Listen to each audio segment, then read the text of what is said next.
How to delete Warzone on PS5.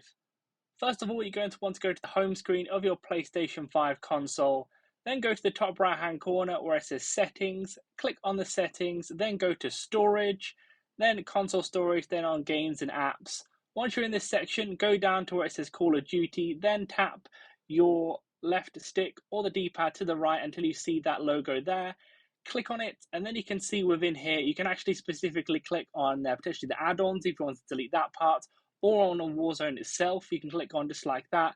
Then you can click and then just delete Warzone if that's what you want to do. So you can go ahead and click on that, then click delete.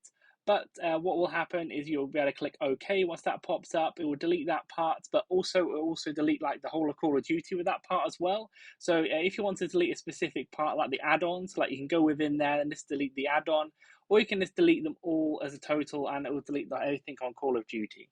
Leave a like on the video if it helped, and subscribe for more helpful videos.